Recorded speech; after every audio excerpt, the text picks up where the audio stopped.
Welcome to Equal Inspired, the inclusive podcast, brought to you by Equal IT.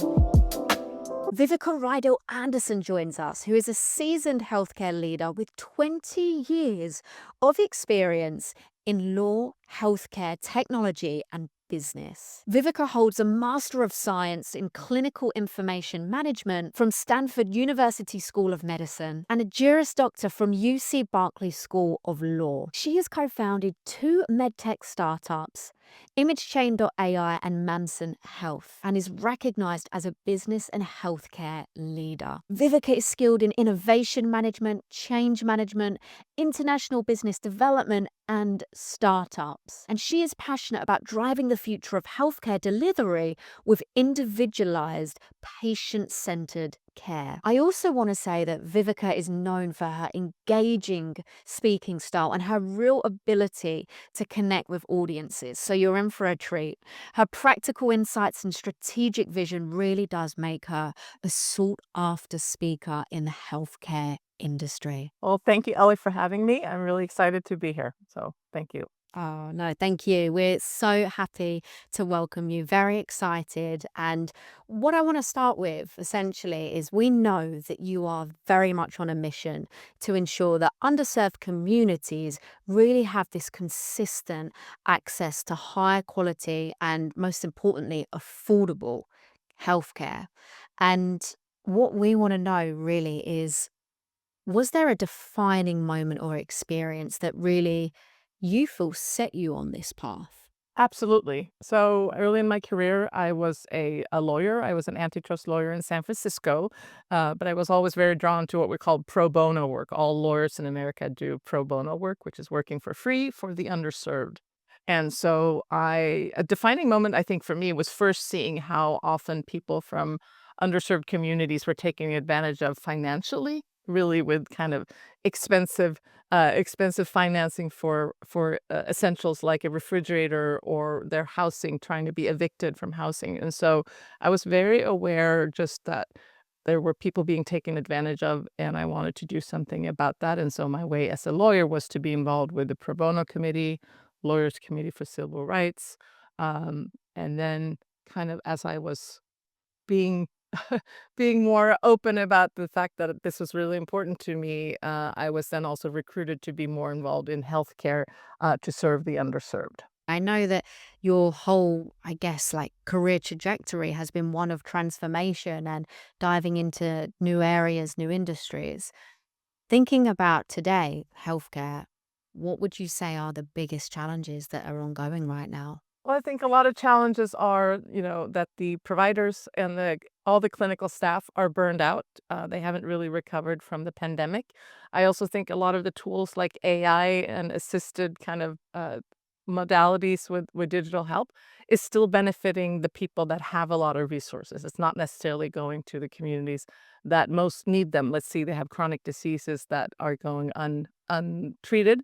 And it's very important that we get some of the modern technologies also to the most underserved populations. So I think that chasm between that the well-to-do are getting all the new tools, but not all the underserved. So that's I see that as an urgent thing. But also the burnout in terms of who wants to even be a nurse these days, or who wants to be a doctor given the high stress out there. So those are humans too. And so it's really important that as our population not just in the EU or in England or in United States or in the world increases, there's going to be fewer and fewer people who can take care of everyone. And so we need more prevention, and we need providers that can support anyone, but we need it on the community level where people really trust where they're going. And so the human piece is always important. So there's technology, and then there's the human piece. So my goal is really that we use technology and in a way that works for people so that we can meet the demands of the future in healthcare for everyone. Absolutely. It's so important to strike that balance and to never lose sight of empathy, because in this world where there is AI and tech, of course, like I've heard loads of talks recently, just at Women in Tech Sweden, actually last year, the conference, there was a talk around AI and whether that can actually hold empathy. And now more than ever, that is so vital, particularly in the healthcare space. I'm curious, actually, What kind of AI have you seen really positively transformative in the healthcare space so far? I have a Master's of Science from Stanford University in clinical informatics. And one of the things that my cohort, we were very excited about was where AI can help really in making sure that the latest research is coming to the bedside much faster. Like it's usually about 7 years before the latest research and breakthroughs actually make it to the doctor and the patient. And so AI can, of course, be used to get that information faster to the doctors and to benefit the patients. In terms of imaging, of course, there's a lot more that can be done in terms of finding something bad on an image for a patient, and then also matching that against rare diseases. I see a lot of opportunities there. This is more so me being curious, but you mentioned that you completed education recently. What kind of inspired that for you? So since 2006, I'd been recruited to launch to be the CEO of leading a new healthcare service, and that was a brick and mortar service. It was a standalone surgery center, so a hospital, small hospital setting where patients did not stay overnight, and it allowed for the new service delivery of dental treatment under general anesthesia for underserved, for a large population, and then later on expanded to special needs people with different kinds of capacity. And in that realm, we also had experimented some with telehealth. So when people came from rural areas, was it really worth them making the trip, or could there perhaps be a telehealth encounter where you got to see the patient and determine, yes, it's worth for you to get in the car for 2 hours to get to our surgery center. And then, of course, during that time, also implementing electronic health records. But I would say telehealth and electronic health record implementation, those were my two only technical, really, um, things that I had done in those years. And so in 2021, I saw that Stanford was launching this new program, and it was design thinking, machine learning, AI, people from the business school, and it was a new program really for leaders, so for CEOs in the healthcare space to know the latest within technology. And we were still in the pandemic, and I thought I want to understand technology on a deeper level so that I can use that and I can also work with my teams in the future, wherever I am as a healthcare leader, and that we can harness the power of technology. And I just knew that I needed more of that. I had a legal background, but certainly not a technical background. And now I feel really grounded in terms of being able to spot a little bit more what's the snake oil, as we call it here. What are some, fads, and what are some false promises versus what might have some promise. But obviously, it's not like I graduated in 2022 and have all the answers. All 25 of us who graduated still talk to each other and the professors, and we learn from each other. And it's an ongoing journey in terms of what's working and what's not working. And I think it's that kind of critical thinking and knowing enough about the technologies to not be fooled. I want to talk a little bit about that because I feel like there's still a bit of a stigma around not necessarily having that conventional technology background, let's say, and then pursuing studying a tech subject when you have been in your career for a little while longer. How was that feeling for you going into that to then coming out of it in terms of expectations, reality, surprises along the way? It's been a really positive experience to me. It's been scary, of course. My youngest child, she was in high school at the time. She actually graduated from high school when I graduated from Stanford, and it was the pandemic, and we had masks on, and so I was very proud of that. But in terms of at first, it was very intimidating, but I also knew I have a law degree from a good university. I know I can approach this, and we did this very much in cohorts. We worked together. I even started two startups with two of the other fellow classmates.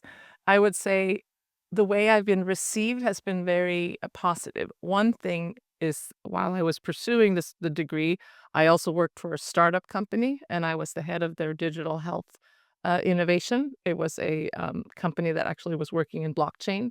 So I was exploring with CIOs of companies and healthcare organizations ways to possibly incorporate solutions with blockchain. So I think if I hadn't been in the Stanford program, I don't think that would have been an opportunity that I would have had.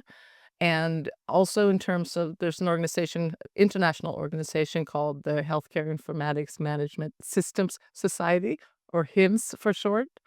While I was at the startup company and pursuing my Stanford degree, I attended my first HIMSS in Las Vegas, and it was very overwhelming. And I would say that's one moment when I thought, do I really belong with all these people who have worked in health IT for so long? And then it turned out, of course I did, because I had been leading people, I had been leading startups, and I knew what it took to connect with people. And so I ended up being very involved with HIMSS, the Northern California chapter, ended up doing a lot of being on the advocacy committee, helping put on events at Stanford and other places. And then I actually was voted in as president. And so I just completed my 1 year at HIMSS. And again, that platform, it was wonderful to connect with people and bring my energy and my perception, right? And so the thing is, yes, I haven't been in health IT for 30 years, but I've been working, for many years, and I have that perspective of what does it take to make people feel comfortable. I actually was on the ground implementing electronic health records. I know what the barriers are. I know that not everyone has the same, comfort level around it, and I know how to talk to my team so they feel comfortable. And of course, that the education as well as just my experience really helps me in my work to bridge both the human and the transformation side, the transformative leadership, together with the technology side. So I think it's a strength, and I have been very happy with how open and welcoming people have been. So I have not had a lot of people who have said, "Oh, you don't belong here." I think the people who have been in technology for a long time are happy to see that more of us are interested in it. That's what I would say. And I love that your story also just reinforces the skills that are very much transferable, like the background you have, the experience you have dealing with people, humans, managing teams. All of this stuff is very transferable in the grand scheme of things. And that's what I just want to continue, I guess, shouting from the rooftops, because I feel like there are still people that do hold themselves back from pursuing these types of things, which are so transformative. And like for yourself as well, they opened up so many opportunities. So thank you so much for sharing that. It's just really nice to shine a light on the importance of having an open mind, trying new things, going into new areas. And with that in mind, I know during that journey, you started companies, you're doing a lot of advisory work. How do you manage your time and manage all of these different, I guess, pockets that you're working in? First of all, I have a very supportive husband and family. It's definitely been a journey to manage my time. And last year I said no. I actually stepped off 2 boards and made a decision to kind of scale back. And that's really important. And then on the side, when there are opportunities to be a moderator or a speaker or an advisory, it's very often a phone call, a 1 hour Zoom, what have you, or I'm reviewing documents and then I'm commenting on them. And that's kind of how I look at it. One thing I'm incorporating more in this year is to say, well, am I also taking time for my health, walking, yoga, etc.? So is the balancing easy? Absolutely not.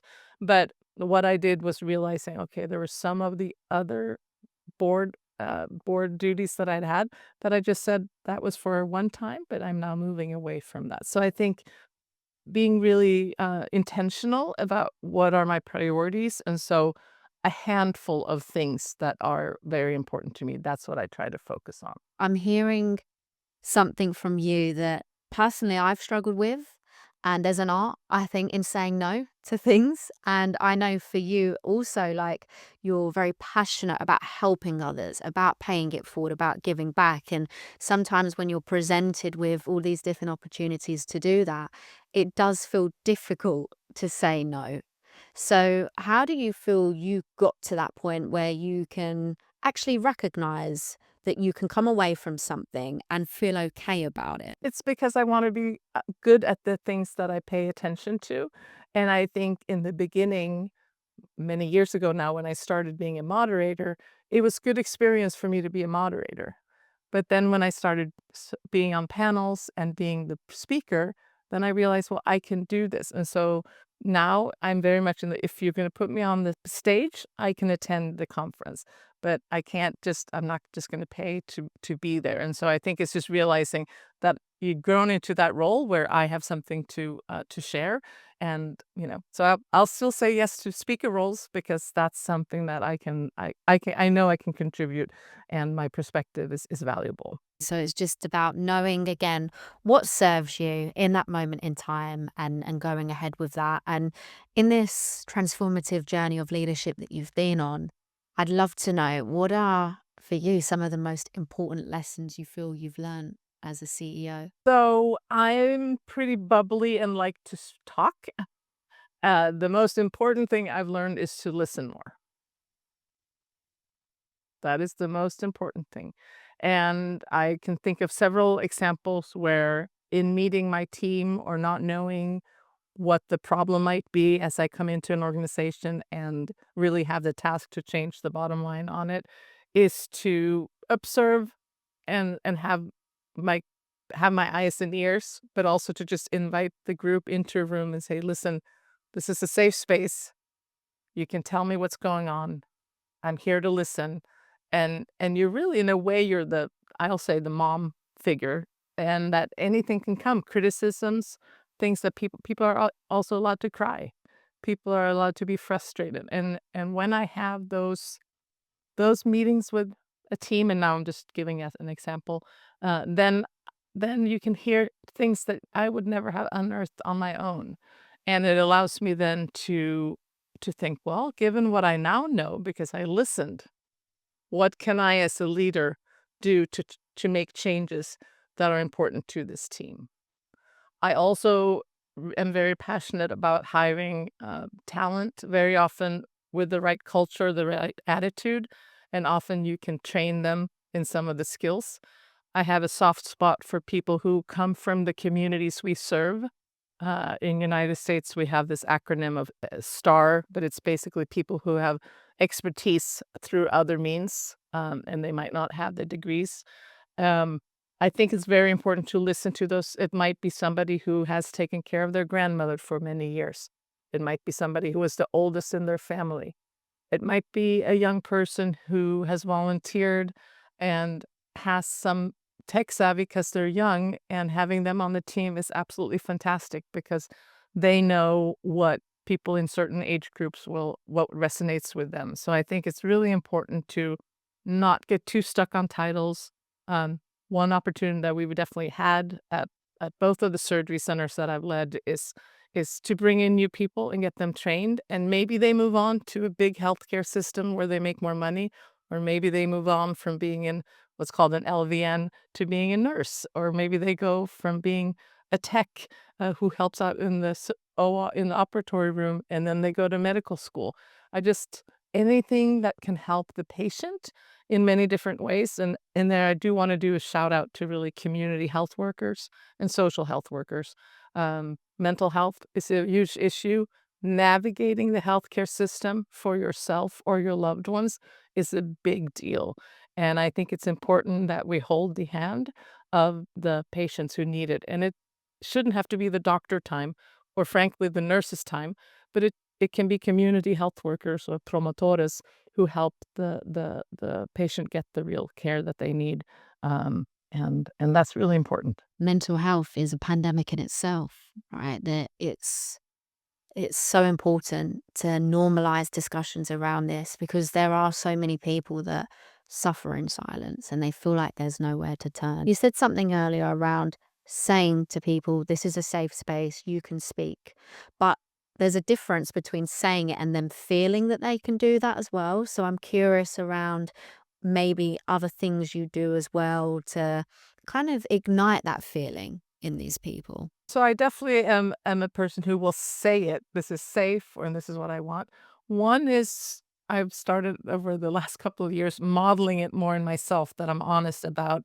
I'm going to step away. I need 2 days to just unplug, and I will do that because we have a lot of lofty goals, a lot of KPIs, a lot of things we want to hit this year. And in order for me to do that, I need to step away. So I think by modeling and saying this is the reason why I'm doing it is very important.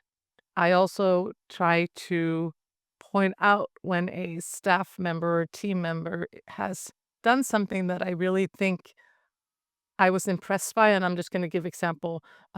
Somebody canceled at the last minute. I forget if it was 2 hours before a meeting.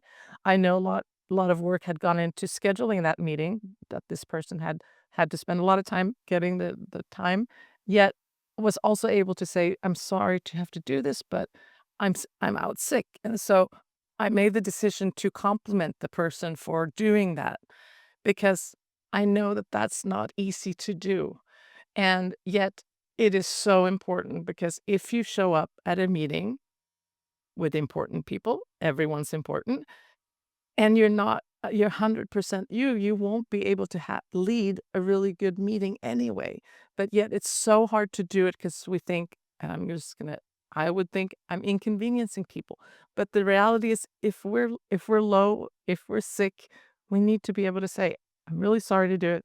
Because the fact is that person will now have to go through the hassle of finding a new time. So again, this is a kind of a silly, but I think it's that small that all of us know there's no reason for me to drag myself into work when I'm really having some issues going on with myself or my family, or I feel I have a sore throat. And of course, the pandemic taught us that in a way that if you have a sore throat, it might be COVID or Corona coming, so don't do it. So it gave us a little bit of that, but I think it's important that we also do it in terms of if I'm going to come into my team and I'm low on energy, it could be PMS, could be something going on, could be mental health. It's not something I wanna bring to everyone else, right? I wanna show up when I can be a strong leader, and I probably can't be that 100%. And so I think that's another way where I try to kind of point that out to team members that I'm really proud of you that you did that. I know it wasn't easy, but I'm proud of you. Please keep doing it.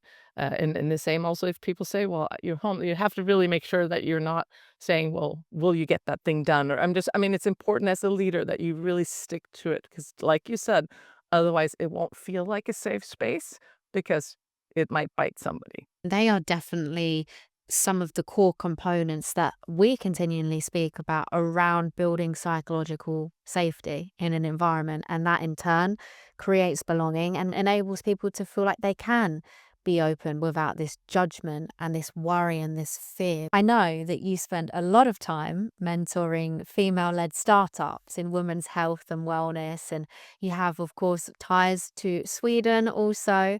And I wanted to know why this specifically is important to you. So I feel like I have benefited greatly throughout my career, both as a lawyer and a healthcare executive, of people who were willing to be my mentors when I was starting out. And I had the personality that I'm not shy to reach out. So I benefited because I would ask women who I admired who had very senior positions, and I would say, "Can can I be your mentee?" And I was willing to do it, and it benefited me so much. And yes, I had to drive the process. I had to figure out what does it even mean. Well, it means that I keep them updated even when I don't have a question. It means I'm the one asking, "Can I come and have a walk with you? Can I have a cup of coffee?" Right? There's not like the manual for how you have a mentor mentee relationship, but it's really was on me to do it. I've had I'd say a couple of women, and I've had one man who was a really continues to be a good mentor, and to be available it means I show up for them in a way. It's almost like now, and I could talk about what's going on the ground, and for them they've just been very honest with me, and it's been feedback that was showed, things that I could improve and saying what they value and what I can do better in order for me to be more successful. And so because I benefited so much from it and it made me a better leader in my journey, I want to give back. And so I started doing that many years ago and continue to also field a lot of calls. I feel now that people coming out who are in college and are thinking about what their next career step is gonna wanna be, and so, of course, I'm available for a half an hour call or somebody who wants to have the feedback, and, the FemTech is something that I've realized that there's just so many medicines and so many diseases that are female specific that hasn't gotten the same kind of research or medicine or pharmaceutical investments as other diseases. I know a lot of FemTech solutions also don't have the same investments as men have. I think specialty care is probably the way I think about how I've landed where I am. I mean, I stand solidly in legal, in tech, and as a healthcare leader. But I'm very aware that, especially when it comes to specialty care, things that you might have to have a referral for, it's difficult to get that. So, what does that mean? Well, I've worked with special needs patients. I've worked in the dental space, in the vision space where you might need cataract surgery in an operatory room. I've worked in the space where it's the femtech, where it's maybe like, a woman's going through menopause, but she's just not getting the care she needs. And with mental health, I think mental health is an overlay. Ever since the pandemic, we're all so much more aware of it. But I also have personal experience in my family with it where I think it's so important that people get the care that they need. And frankly, mental health it can be a day when you're down, but it can be also be something that makes that a person can't be part of their family or they can't be part of everyday life. And in fact, every time somebody gets a diagnosis of any kind of disease, mental health is probably going to be an issue on top of that, only because it's hard to know how you're going to react when you hear that the loved one might have a cancer diagnosis. How do you take care of that person? So I think the mental health component really is a component on top of everything else. And so if I can be honest and speak up about it, it might help other people to say it's not something to be ashamed of, and there are tools to get help. And it doesn't mean that you now have to devote your life to being in therapy all the time, but it means try to catch it earlier. Try to get the support you need. And maybe it's a brisk walk in the nature, but maybe that's not enough. And so maybe there are medications or therapy that you need. And that is just another tool, and it's just another disease status, but you need the help that you deserve. And what are some other tools that you can recommend, maybe companies that you know of who are working on some really interesting, important things around mental health awareness, support? Well, I would say, in United States, Salome Tibebo of Behavior Health Tech, she's absolutely a leader in her field, both on the public side, people with Medicare or Medicaid, as well as startups. And so she's having a conference in San Diego this fall that anyone who wants to be very, very inspired, check that out. So that's Behavior Health Tech, Salome Tibebo. I also was able to get some HIMSS funding to bring her to Sweden last year for Vitalis, which is a big Scandinavian healthcare conference. And the two other women who were on that panel that I put together were people that I really admire. And so Mila does really good work in this space. Actually, Tiffany Boswell is leading Mila, where the matching between what kind of provider you might have a best fit with, might be a woman, might be of a certain background. They make sure that you get the best fit very quickly, so then it's more likely that you're going to stick with your therapy. This is kind of virtual care. And then Erica Larsson from Mindler, also a Swedish startup in mental health that is very much a leader in terms of doing really great things. And frankly, I'm using one. I've been able to connect with a really great therapist as well, and I end up just doing it by phone. I don't even have the camera on. And I think just when you find that person that you click with, and you can drive the process where I don't have time to do it every week. Some people will have need to do it every week because that's what keeps them going. Listen to yourself, but also know that investing in your own health is so important, and mental health, of course, the head is part of it. Our eyes, our ears, our teeth, and our mind. And yeah, there's a lot of really great. So this was just an example of that. You mentioned something there around therapy. I want to say that people shouldn't be ashamed in if they're going through therapy right now, any resources that they need to use to help them. I'm in therapy. I go bi-weekly. Sometimes I go every week because I feel like I really need it. And it is whatever works best for you. But the more we can speak about it I think it just makes things feel a little bit easier, especially as leaders, right? Again, leading from the front, leading from example. I know for me, like therapy has been so transformative in terms of just navigating the difficulties of loss, adversity, day to day life. You don't necessarily have to be going through something really severe to benefit from therapy. I actually encourage anybody to have a therapy session because I think that it can be really helpful at any point in your life as well. What do you think? I think so too. I mean, I think I've probably tended to do it in at moments of loss or difficulty. But I think it's kind of an ongoing, just like it's good to continue to read books that are, I'm going to call it self help book, but I mean it's not an on. We take daily showers. We can constantly be learning, and I think in therapy you're kind of learning more about yourself, right? There's going to be more layers. You're not always the same. We don't stay the same. So if you're lucky, you don't have any childhood trauma, but you're probably not gonna go through life having without any loss, or deaths or difficulties, and I think therapy allows you that moment to just kind of see, well, how am I how am I handling this? What's going on with me? And then as you transition through different phases of your life, it might also be helpful. And I think I try to be honest with my children too that, I'm in a spell of therapy right now. And that's a good thing because it means I'm investing in myself. Um, but I think also what gives me joy for me, it can also be I decide, okay, I'm going to read one book every month, or I'm going to go to at least one live show, music show every other month because I get really happy from live music. And so I think it's a mix of things. And so I don't want people to think, oh no, I have to go to therapy and that feels so heavy. But it might also be what are some things that give you joy or make you feel like wow, I love doing this. And then do more of that. I'm gonna say, is it backpacking? Is it fishing? Is it talking to your grandmother? Like just incorporate more of that thing because we can't work all the time. We need to fill our cup. So fill your cup, and therapy might be one of those ways. So true. Find what works for you.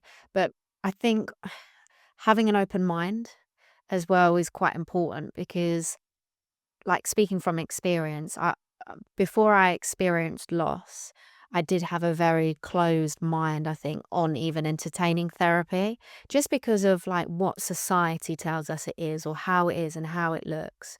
But I think there's a lot to be said around sometimes there's power in just going into things with an open mind because you really don't know. It could be the one thing that changes everything for you. You might decide, okay, kind of liked it, but don't like this part. I'm going to try something different. But just give it a try first and then make the decision on whether or not it's right for you. And it's also kind of like a yoga teacher or whatever, like spin classes. I mean, you don't like all the teachers. It's not because of you just don't sometimes it'll just be this person I like how they talk or I like how they're the speed or what have you. And so just know that even if you've had one therapist and you didn't really like that experience, maybe that was just not a good fit. And so I think that's important to keep in mind. I think it's also definitely the stigma as if there shouldn't be anything wrong with you. Well, it's not that there's something wrong with us, it's just life. And so it's how can we do a tune up to kind of be the best we can be. And I think that's just in reflecting it about what are some things that we think are rough spots, and maybe we can get some tools for how to deal with the rough spots. And there's power in doing that. There really is. Like it's transformative and you do learn, you do grow. It isn't easy, that's for sure. Like sometimes you do have to really tackle difficult things, but you have to go through that difficulty. And I know this is really cliche, but you do have to go through that to kind of come out of the other side and to see things a little bit more clearer or just to have a bit more of a better perspective on these things. But it's just about recognizing in yourself when you're feeling off and reach out to people, like be open about it, don't hold it in. And again, that's so much easier said than done. Speak to people, reach out, but it's important to do that because I think when people go through it sometimes they feel like they're the only one. and they don't really have anyone. But like you say, there's resources out there that you don't even have to kind of reach out to people. You can do it anonymously.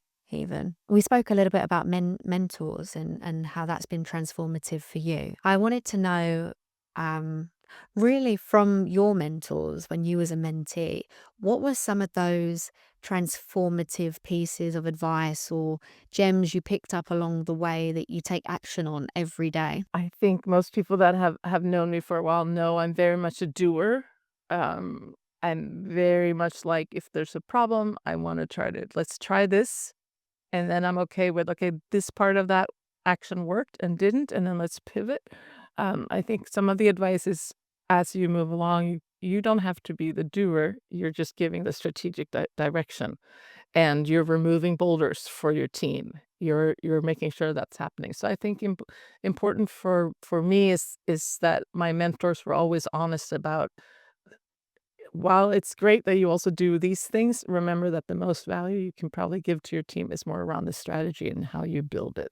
And I think that's just one that has been really valuable to me. Just again on mentorship, because I feel like this is a really important topic too, particularly in the FemTech space that we was just touching on.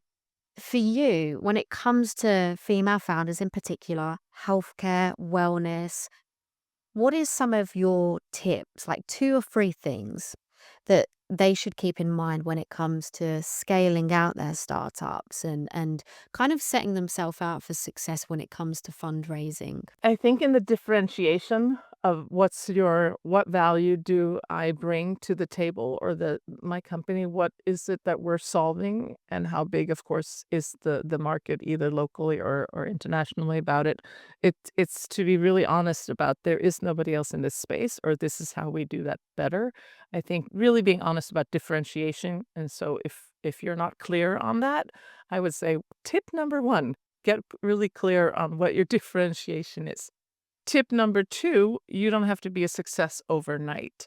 And so stick with it. If this is important to you, stick with it. And so if you haven't been successful with certain, wherever you're going for your funding, then maybe try a different venue. And you will probably have to ask 100 different funders in order to get one win. But when you get a good win and get a good partner, it's all worth it. So I guess tip number two, stick with it. Um, Tip number three is also make sure that you have good partners. That is, don't just take the first money you can get. So this is related, but still, just if it doesn't feel like you're going to be a good partner with a funder, you're just not, then you're going to create more problems in the future. And so all three of these together probably means that you should plan for that it's going to take longer than you think, and that's okay. And so, I work with Emma Lundberg, with her startup, and I just think right now we know in the United States the funding landscape is not at all the way it was in 2022, 2023, which was really hot for health startups.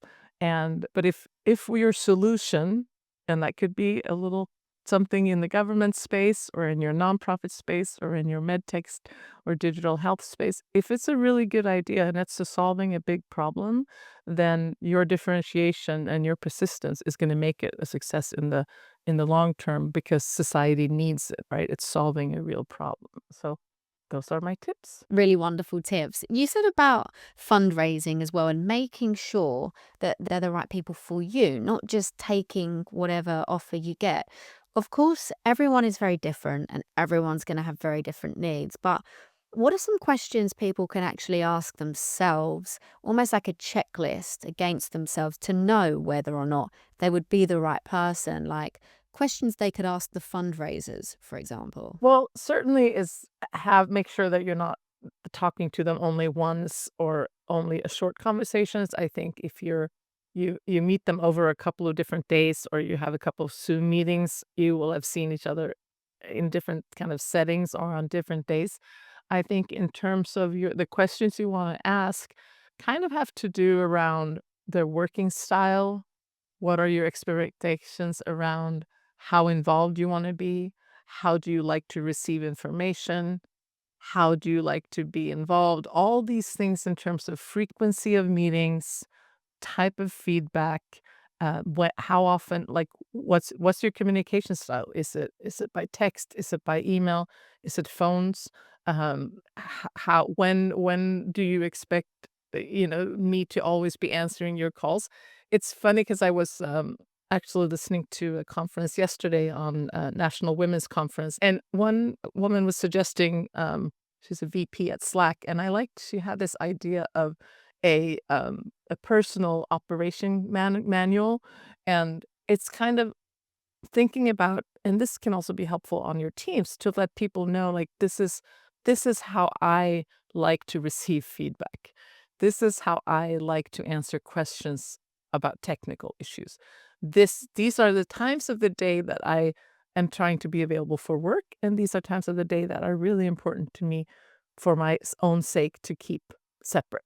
And so I think just go through that list, and so that those might be different ways of learning about each other, and um, if that makes sense. So I think it's thinking about those, because it might be, I'm a popping in person. Well, not everybody does really well with that. Vivek and I was popping in with a new idea. I have learned that a little bit, um, and that's just an example, is to be really honest about, oh, that's right. That's the groove that I do automatically. But if I want to be successful, that is probably not something I should continue to do, because it doesn't work for all the team members. And I think the same thing, going back to your question about your relationship with your funder, is let's go through some of these working styles, because that's going to be part of how we can be successful. And of course, a lot of it will be around your metrics, the frequency of the metrics, the feedback, the way you will provide feedback. But something as clear, and I learned this as a lawyer, if you don't want to be available for a BlackBerry chat at midnight, then you need to be honest about that. So those are some kind of the framework, again, without giving you the list, which I clearly did not, but kind of those are the things you should think about. Can also be useful in relationships. Absolutely. Setting expectations. It's important that drilling into the details and just transparency is so important, because you want to get it right. Like, you really want to give yourself the best chance. And those were some really wonderful tips that I know so many people are going to learn from also. It's been so wonderful speaking with you today and hearing more about your journey, your perspective, the things that you do as well to help keep your team balanced. And we'd love to know finally, what's one thing on your bucket list that you haven't checked off yet that you want to? I really want to go to Argentina, and I really want to go to South Africa. And so those are two things on my bucket list. Love that. Well, hopefully you can do that very soon. And we've loved speaking with you on the Equal Inspired podcast. So thank you very much. Thank you, Ellie, for having me. It was really wonderful. And if anyone wants to get in contact with me, they can, of course, on the mostly LinkedIn is where I'm most busy. Thank you for listening to today's episode, and we hope you're feeling inspired. If you are, please feel free to like, share, subscribe, and join us on our mission to create a diverse, inclusive, and equitable universe. This podcast is brought to you by Equal IT, a mission-driven business working to diversify tech teams through refined talent acquisition, complemented by diversity and inclusion consulting. As an Azure Heroes inclusive leader, we aim for teams to cultivate a strong sense of belonging and equity. Find us on Twitter and LinkedIn. We welcome your feedback, questions, and would love to hear from you. Join us next time on Equal Inspired.